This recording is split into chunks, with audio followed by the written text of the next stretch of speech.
A lot of people have been asking me to review this special. I've got emails saying like, when are you going to review Sodor's Legend of the Lost Treasure? When's your review of Sodor's Legend of the Lost Treasure coming out? This is the best Thomas movie I've ever seen. When are you going to review it? Well, I'm finally going to review it for the last episode of Thomas December this year. So this story is basically combining the railway with the sea. Okay, that's a clever idea. But how does it hold up as a 60-minute story? Well, let's begin with the story. Thomas the Tank Engine is running his branch line with his coaches Annie and Clara. Surprised? While trying to spot Bertie in order to have a race, like they used to do in the classic series. Thomas arrives at the Farquhar, winning the race against Bertie. Meanwhile, Marion the steam shovel is on the Alsberg branch line heading to the construction site for a new branch line. While admiring the scenery, she gets a shock when she spots two objects race past her, then decides to get a closer look. And it turns out that she spotted the small railway engines Rex, Bert and Mike, who are happening to deliver ballast for the new branch line, which are being delivered to Duck and Donovan Douglas. The next morning, Thomas goes to fetch Gordon's coaches, which I find kind of confusing. I mean, that used to be Thomas's job, but it's not anymore. I mean, Gordon learned that he's supposed to fetch his own coaches, but anyway. Gordon, being a big blue douchebag that he is, has no patience for Thomas, and Thomas decides to play a trick on him by pushing the coaches to the wrong platform. But doing so, he causes the express coaches to derail across the tracks at Knapford, causing confusion and delay. Yeah, I said it. Later, the Fat Controller is very cross with Thomas, and Thomas desperately tries to blame the fault on Gordon, which kind of makes sense since it was Gordon's fault. I mean, he was the one who started the fight in the first place. But the Fat Controller angrily yells at Thomas that it was 100% his fault, and he's sent to shunt trucks at the construction site for the new branch line as punishment. And while he's away, a new purple tank engine named Ryan comes to help out on Thomas's branch line while he's away, which deeply upsets Thomas. The three small engines see that Thomas is really upset about Ryan supposedly taking his place. So they sing him a little song called Never Overlook a Little Engine, which is amazingly the first time a character has actually sung a song in this show. Well, a really long song, like a musical anyway. I mean, they did sing some small songs in the past, but this is the first time they've done a really big song like a musical. Anyway, Thomas delivers his loads over to the construction site, then pushes flatbeds further past the danger sign. Once he realizes his mistake, he applies his brakes firmly, but the ground is so unstable that the flatbeds start falling into the cabin, and then they start to drag Thomas into the cabin. His driver and fireman jump clear, letting Thomas fall into the cabin. Well, that's just straight up common sense. Thomas then spots an old pirate ship, which he cannot believe is there. When Doug brings Rocky to help lift Thomas out of the cabin, the Fat Controller is once again really cross that Thomas has made two mistakes in one day. So he sends Thomas to the steamworks to be repaired. And even though they do repair him, they just don't repaint him for some reason.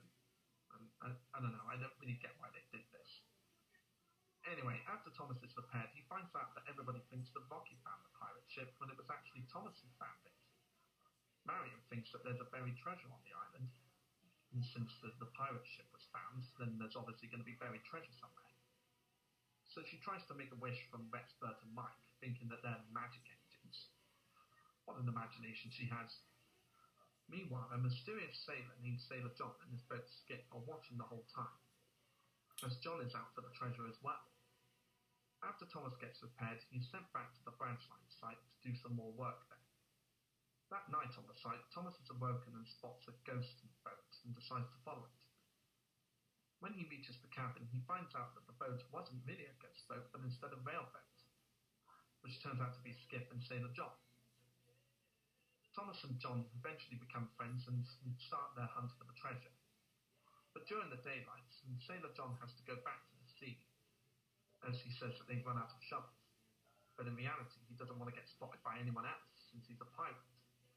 When Thomas goes back to the yard, he forgets to tell Ryan that the coal he's taken is some bad coal that Thomas took the day before. When Ryan gets back with some trucks full of dynamite, some sparks from his funnel hit one of the dynamite sticks, which sets it off. Thomas then quickly bugs the trucks out of the way into the cabins to avoid any damages. When the falling dynamite falls into the cabin and explodes inside, Thomas is cheered by everybody on the site, except for the Fat Controller, who believes that Thomas is up to no good again. Despite Thomas's explanations, the angry Fat Controller refuses to believe him. Later that night, when all the engines are asleep, Thomas wakes up and sees Sailor John heading towards the cabin and decides to help him look for the treasure again.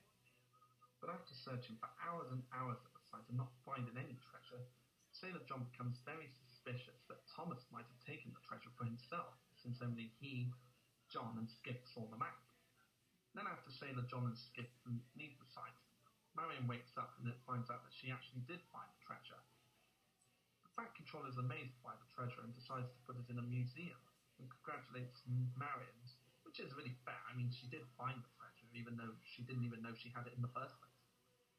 As Thomas is sent to take construction waste to the dump, he sees Henry rushing past afraid of the lost pirate that Salty told him about earlier.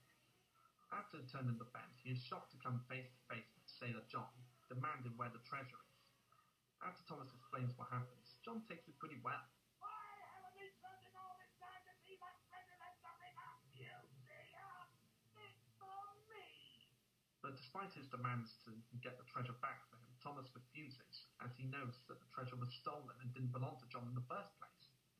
And the rest of the film is basically Thomas trying to protect the treasure from Sailor John, which leads to a big climax and a really exciting chase scene at the end. I remember during the summer of last year when I said that The Adventure Begins is the best Thomas feature-length special ever. But Sawdust Legend of the Lost Treasure managed to top it. When I bought this on DVD, I had no idea what to expect from it. Was it going to be as good as the trailers made it out to be? Was it going to be better than the trailers? And then to my surprise, it turned out to be better than I thought it was going to be. It even tops The Adventure Begins on the best Thomas feature-length specials list.